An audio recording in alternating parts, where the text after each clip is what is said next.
Hello everybody, it's Greg Hurrell here. We're going to do something a bit different today because, as many of you will know, by the time you see this, Bram Moolenaar, the creator of Vim, passed away a little under a week ago, or at least that's when the news of his passing became public. And obviously a lot of us who spend a lot of time using Vim or derivatives like Neovim find ourselves feeling sad as a result of that, even though, I never met him, and I know most of us didn't get to meet him.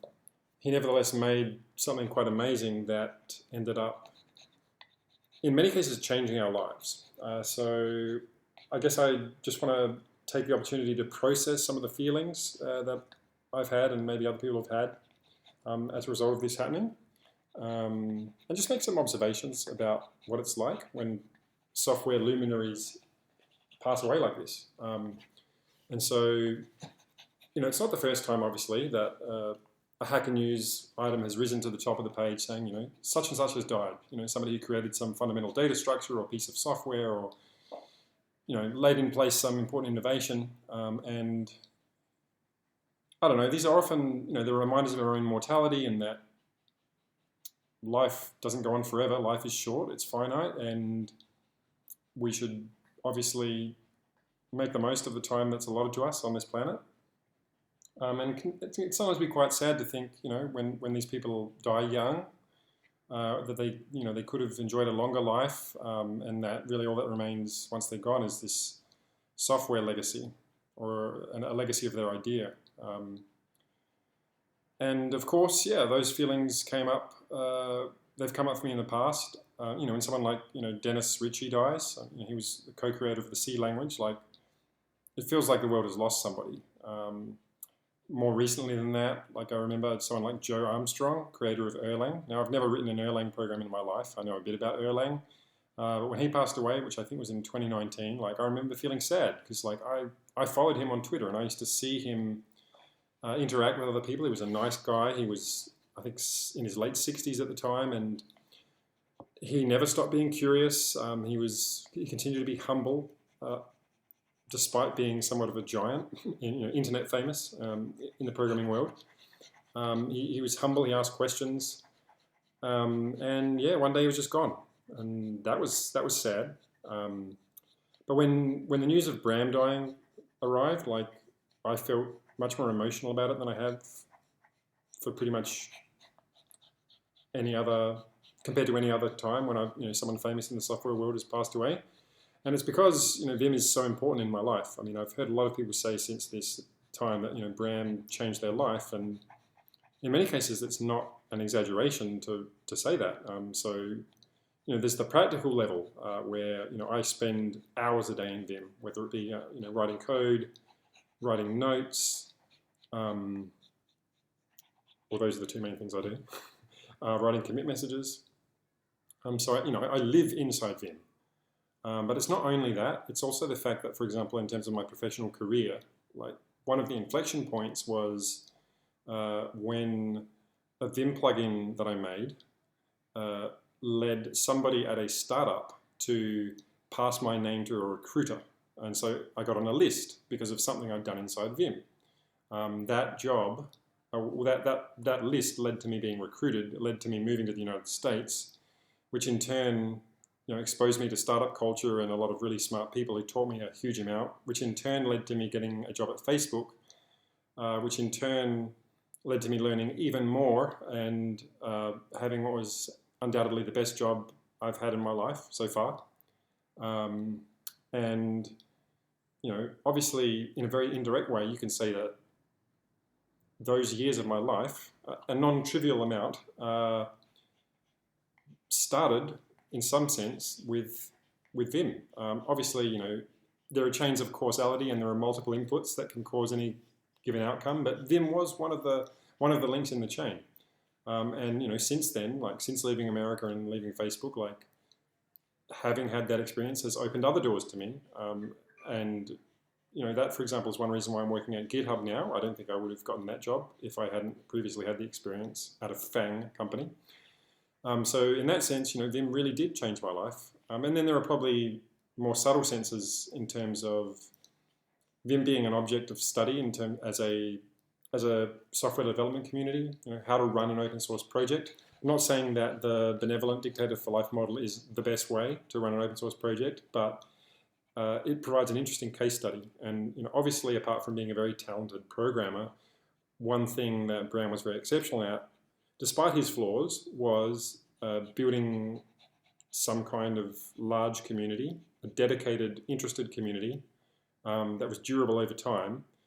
And I've certainly criticised Bram in the past about some of the decisions he's made, but notwithstanding that criticism, like the fact that he could keep the project going so long and so healthily for so many years is a tribute to his ability as an open source maintainer, even though, as I said, there are things to be critical of, like there have been interactions on the mailing list and in GitHub issues where he's been a little bit tone deaf or insensitive.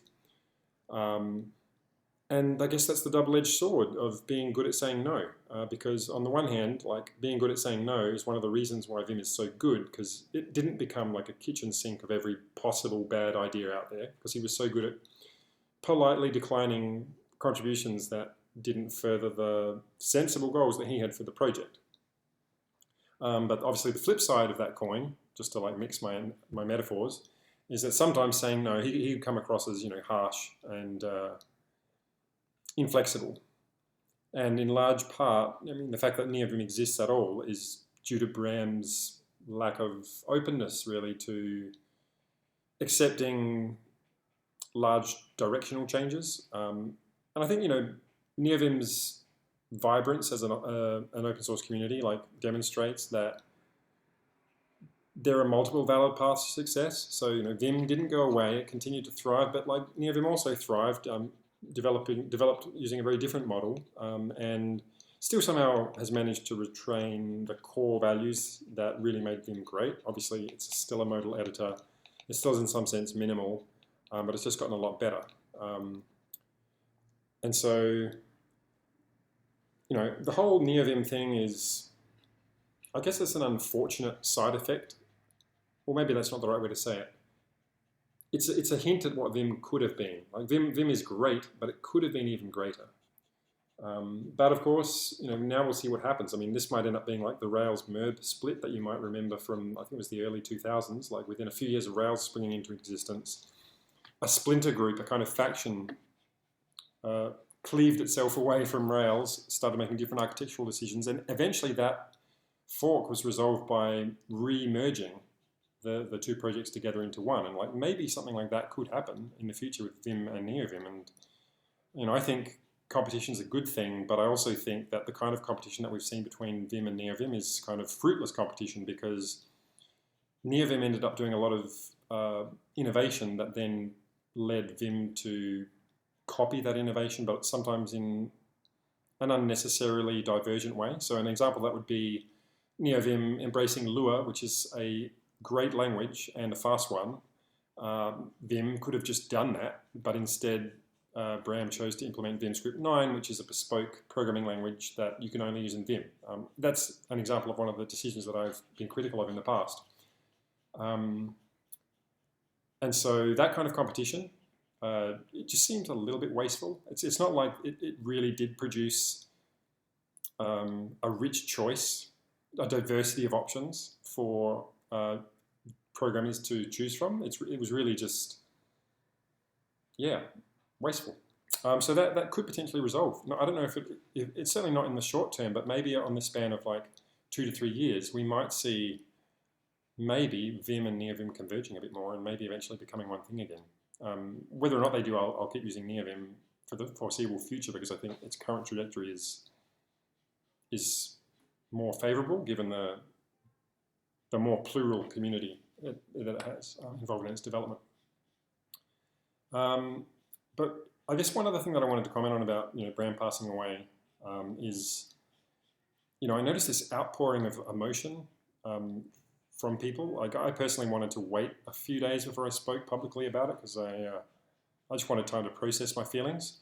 But I noticed, lots of people feeling really emotional about him passing away and thanking him profusely for everything he'd done. And of course, it's hard not to see that and think, well, he's dead now. He can't, he obviously can't receive those those thanks, right? And I guess it's just a reminder that when you appreciate somebody or something, like there's no time like the present to transmit that to them, because if you wait until they're dead, then it's too late.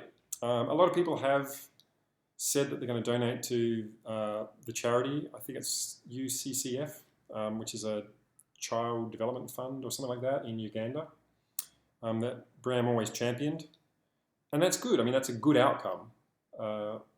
But a better outcome would have been to do that while Bram was alive, obviously. I really don't know, because I never met Bram, I don't know personally whether he truly understood just how much people appreciated what he'd done in the project, because I certainly know from being an open source maintainer and having observed other open source maintainers is that it's really easy to feel dragged down as a result of interactions you can have with people who don't really understand what you're doing. It might be that you're like literally gifting your free time to make something useful, and they somehow seem to be under the misapprehension that you owe them something, when really all you owe them as part of the social contract is to be civil. But saying no is okay. Just like I said, Bram was good at that. But it can be very easy to feel that like people don't appreciate what you've done. And yeah, I don't know whether Bram really got just how much of a difference he made in the world. Because when you think about religious wars, they talk about the editor wars, Emacs versus Vim. I mean, I think because we spend so much time in our editors, like that's why there can be a so-called religious war about editors. I mean, as much as people might want to compare, Parcel and Rollup and Webpack in the JS world, for example, like nobody's literally going to war over them. You might have a preferred tool, but editors seem to be in a class of their own, and I imagine Bram must have been aware of that.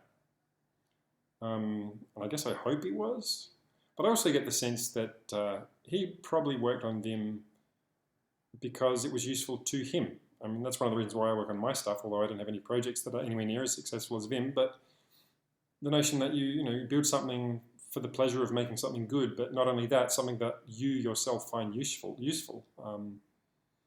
I feel like that can often be reason enough to sustain continued investment in a project for time spans exceeding decades, which is certainly the case for Vim. So yeah, I guess that's all I really wanted to say. And I just hope that, I personally, the lesson I hope to learn from this is that, well, not so much learn as reaffirm that, life is short. It's not a race to get the most valuable things done as fast as possible, but one should be mindful of the brevity of our lifespan and make sure that one's investing in things that are truly, truly valuable. And relatedly, that if you feel appreciation for something or for someone, there's no time like the present to show that to them. And it doesn't have to be a once-only thing. It can be an ongoing thing, and it would be nice if it was.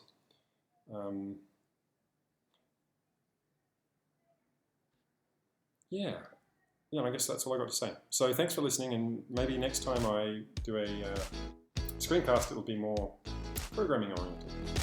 So tune in, and I'll see you then. Bye.